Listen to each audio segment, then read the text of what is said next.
मेरा नाम है हिमांशु मंगल।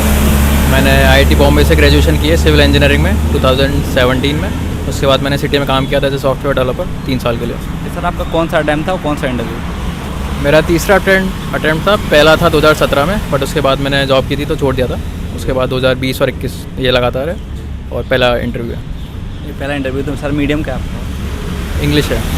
तो सर अभी आप इंटरव्यू देके आ रहे हैं तो कैसा इंटरव्यू रहा और किस टाइप के क्वेश्चन पूछे गए आपसे? इंटरव्यू अच्छा था। काफ़ी इंटरनेशनल रिलेशन से काफ़ी क्वेश्चन पूछे गए थे। बाकी कुछ क्वेश्चन मेरे डेव से थे जहाँ मैंने जॉब किया है सिटी में, वहाँ पुणे से क्वेश्चन थे। उसके अलावा मेरी हॉबीज़ पे क्वेश्चन थे, जैसे ट्रैकिंग करना। वैसे सर आपका ऑप्शनल क्या है? मेरा ऑप्शनल मैथ्स है। मैथ्स से कोई क्वेश्चन नहीं। क्वेश्चन था करंट अफेयर वगैरह से? करंट अफेयर से कोई क्वेश्चन नहीं था। ओनली 5 साल पुराने क्वेश्चन थे। अच्छा सर। तो सर बात करें ऐसे आपकी स्ट्रेटजी की, तो आपने अभी जैसे कि आपने 3 अटैम्प्ट दिए हैं, तो अभी तक ये पहला प्री था कि आपने एक दो बार और प्री दिए? 2017 में जब मैंने दिया था तो प्री मेरा एक क्वेश्चन के अराउंड से रह गया था। उसके बाद मैंने जॉब किया था। फिर लास्ट ईयर मैंने प्री क्लियर कर लिया था, मेंस दिया था, बट हाँ इंटरव्यू तक नहीं पहुंचा था मैं। सर जैसे कि देखा जाए तो आपने 17 का भी हो ही जाता है, 1-2 नंबर चुका, तो लगातार 3 बार प्री क्लियर मतलब किया है 2 बार। तो ऐसा क्या आप स्ट्रेटजी फॉलो करते थे कि आपका बराबर प्री क्लियर हो? प्री के लिए मेरी बहुत सिंपल स्ट्रेटजी रहती है। मैं I believe in reverse learning, तो मैं पुराने पेपर देखता हूँ पहले। That is my starting point for the preparation. तो I try to find out certain patterns. मेरे को कुछ पैटर्न्स मिल जाते हैं, फिर मैं उन पैटर्न के बेस पर अपनी प्रिपरेशन करता हूँ। तो इससे एक तो बहुत जल्दी प्रिपरेशन हो जाती है। With in 5 to 6 months you can cover a lot of syllabus.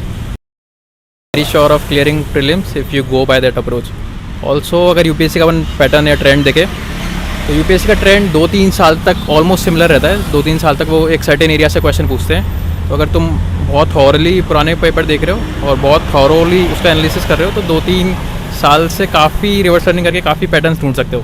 उस पैटर्न के बेस पे प्रिपरेशन करके प्री तो काफ़ी सही से किया जा सकता है। सर जैसे कि बात करें मेंस की, तो आपका 2 बार मेंस नहीं हुआ, 1 बार मेंस नहीं हुआ, सॉरी। तो आपको क्या लगता है कि मैंने कहाँ गलतियाँ की हैं, आंसर राइटिंग वगैरह जो भी चीज़ें हैं? लास्ट ईयर मेंस में मेरे मैथ्स में 50% मार्क्स भी नहीं थे, क्योंकि मैं करके ही बहुत कम का आया था।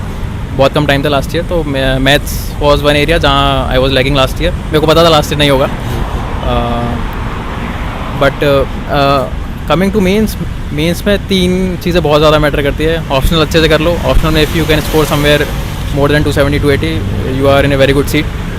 Also essay and ethics are low hanging fruits, उनमें काफ़ी अच्छा स्कोर किया जा सकता है। एंड आई थिंक GS 1, 2, 3, 4 में से GS 1, 2, 3 में से अगर आपकी प्रिपरेशन बहुत अच्छी भी नहीं है, but if you are doing average and if you are not doing very bad in any of the areas, अगर आपका आंसर राइटिंग करने का तरीका सही है, बहुत सारे एग्जाम्पल लिख रहे हो, पॉइंट वाइज लिख रहे हो और थोड़े ज़्यादा डायमेंशन टच कर रहे हो, तो मेंस थोड़ी रेंज में रहता है। तो इस बार आपने कितने घंटे दिन में आंसर राइटिंग की लिखने की कोशिश की, कितने आंसर लिखते थे? आंसर राइटिंग में मैनुअली बहुत ज़्यादा नहीं करता था। मैं आई बिलीव इन मतलब मैं मेंटली काफ़ी आंसर राइटिंग कर लेता था। जैसे कोई टॉपिक है, सोच लिया, उसके 4 डायमेंशन सोच लिए, उसके एग्जाम्पल सोच लिए, किस फॉर्मेट में लिखना है। मैंने ऐसा शायद 4-5 टेस्ट दिए होंगे मेंस के, GS के, बट मैनुअली वो मेंटली मैं बहुत ज़्यादा आंसर राइटिंग करता था। तो बात करें आपके ऑप्शनल की, तो आपका ऑप्शनल मैथ है, तो मैथ का एक अलग ऑप्शनल हो जाता है, जैसे कि अदर ऑप्शनल होते हैं तो काफ़ी GS में हेल्प करते हैं ऐसे वगैरह में। तो आपने मैथ क्या सोच के ऑप्शनल रखा बिल्कुल, जो कि आपको अलग से उसके लिए पढ़ना पड़ेगा, कहीं जाके आपका हेल्प भी नहीं कर रहा किसी अदर पोर्शन में? पहले तो मेरा ये पॉइंट था कि I didn't want to go for any coaching. तो मेरे को ऐसा कोई ऑप्शनल चाहिए था जिसमें मैं खुद से सेल्फ स्टडी से कर सकूँ। आई वॉज कॉन्फिडेंट कि मैथ में I will be able to do it. And apart from that, maths is really high scoring. You'll take a lot of time to cover it. For example, last year I did not score even 50% of the marks that were expected. But with time, let's say if you have 1 year, then I think you can do a lot better in maths. But for that you need to have really good command in maths. Maths में ऐसा है कि या तो बहुत अच्छे आ जाएंगे और बहुत ख़राब आ जाएंगे। तो मैथ्स में टाइम लगता है काफ़ी, but once you are set, maths can give you so much. Sir आप न्यूज़पेपर पढ़ते थे तो कौन सा पढ़ते थे, या monthly magazine, current affair? Newspaper मैं नहीं पढ़ता था, बहुत ज़्यादा टाइम लगता है और मुझे कुछ याद नहीं रहता न्यूज़पेपर से। नोट्स बनाने पड़ते हैं तो मैं नहीं करता था। आपने शॉर्ट नोट वगैरह बनाया? हाँ, शॉर्ट नोट्स में बनाता था खुद के। हेल्प होता है वो मेंस में I think that's a lethal weapon that I had. Mains के इनसाइड सिक्योर आते हैं, उसका कंपाइलेशन आता है मंथली, तो I use them to make my own short notes. तो इसलिए अगर कोई भी टॉपिक होता था मेरे पास उसके बहुत सारे पॉइंट्स होते थे, बहुत सारे पॉइंट्स, बहुत सारे एग्जांपल्स, तो वो काफ़ी सही था। उसके अलावा मंथली मैगजीन, विजन IAS की monthly magazine I used to refer. तो आपने इंटरव्यू के लिए कोई मॉक इंटरव्यू दिए तो कितने हेल्पफुल लगा कि हाँ एक कंपेरिजन करें दोनों का तो कितना दोनों में डिफरेंट? यार डिपेंड करता है, कई सारे मॉक अच्छे होते थे, कई सारे थॉट प्रोवोकिंग होते थे, कई सारे फैक्चुअल होते थे। मेरा एक्चुअली यूपीएससी का इंटरव्यू काफ़ी ज़्यादा फैक्चुअल था, 2-3 क्वेश्चन थॉट प्रोवोकिंग थे। सो डिपेंड करता है, मतलब it all depends, very subjective, it depends on your profile, it depends on what board you are getting, it depends on मतलब उस टाइम क्या सिचुएशन है। तो ज़रूर नहीं कोई कोरिलेशन हो भी सकता है, नहीं भी हो सकता।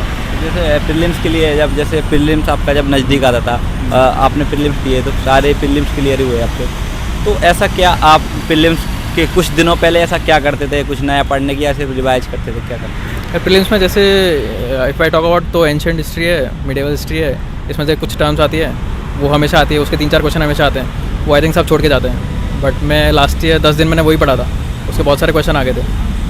और कुछ और भी ऐसी चीज़ें थी एंशिएंट और मिडिवल हिस्ट्री से जो आई थी, जो डायरेक्टली मेरे नोट्स से थी, क्योंकि मेरे को पता था यूपीएससी का ट्रेंड उस तरफ जा रहा है। तो ऐसे कुछ I try to figure out 10-15 trend, और उन ट्रेंड के बेस पे प्रिपरेशन करो और वही चीज़ें बहुत अच्छे से करके जाओ।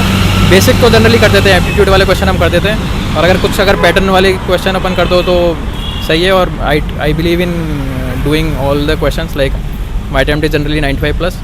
प्रीलिम्स में एक और बहुत इंपॉर्टेंट चीज़ है कि थॉट प्रोसेस सही होना चाहिए क्वेश्चन पेपर करने का। I used to do one thing which is really good. मैं पहले पेपर सॉल्व करता था खुद का, मैं मार्किंग कर लेता था, फिर I used to compare my thought process with the people who have already cleared. YouTube पे कुछ वीडियोज़ है जिन्होंने पेपर सॉल्व कर रखे हैं कुछ ट्रिक्स को यूज़ करके, तो उनसे कंपेयर करके खुद की थॉट प्रोसेस को रियलाइन करना यूपीएससी के पैटर्न के हिसाब से। I think that was the best exercise that I have done in my prelims preparation. बात करें सर मोटिवेशन की, आपने ये बचपन से सपना था कि मुझे यूपीएससी करना है, कि किसी ने आपको सजेस्ट किया कॉलेज में कि हाँ आप ये कर सकते हैं, अच्छा फील्ड है, या फिर वो होते हैं ना सेवा करने की भावना? ऑब्वियसली आई थिंक जितने भी लोग होते हैं they all have a motivation to serve, but ऐसा कोई एक्सटर्नल मोटिवेशन नहीं था, इंटरनली आया था, ऐसे किसी ने फोर्स नहीं किया था। अंत में आप जो न्यू एस्पिरेंट है, अभी जो प्रीलिम्स देने वाले हैं नए वाला, तो आपका उनके लिए क्या मैसेज आएगा? वो क्या चीज़ें फॉलो करें, किन चीज़ों को इग्नोर करें? क्योंकि कुछ लोग भटक जाते हैं ज़्यादा कंटेंट जो सिलेबस है सोर्स को लेकर। आई थिंक 2013 से 20 तक के पेपर डाउनलोड करो, 21 तक के, रिवर्स ऑर्डर में इनको सॉल्व करो, देखो कि तुम कैसे थॉट प्रोसेस के आंसर पे पहुंच रहे हो, एंड ऑल्सो ट्राई टू सी कि बाकी लोग कैसे सॉल्व करते हैं। यूट्यूब पे कुछ प्लेलिस्ट मिल जाएगी जिन्होंने सॉल्व किए हुए ट्रिक से, तो try to use those tricks in test series that you are doing, Vision की में अप्लाई कर सकते हो। एक तो ये चीज़ हो गई, और दूसरी मैंने बोला जो पैटर्न वाली चीज़ है, एंशिएंट और मिडिवल में जो टर्म्स वाली चीज़ है, उनको बहुत अच्छे से करके जा सकते हो, क्योंकि उनसे शॉर्ट 3-4 क्वेश्चन आएंगे ही आएंगे, और ये चीज़ें करने से काफ़ी चांसेस बढ़ जाते हैं। सर एक लास्ट क्वेश्चन और सर, कैडर आपने क्या भरा? Cadre I come from Rajasthan, तो पहला चॉइस वही भरा है, उसके बाद मैंने भरा है महाराष्ट्र, क्योंकि मैंने Maharashtra I have been there for around 8 years। Sir thank you. Thank you.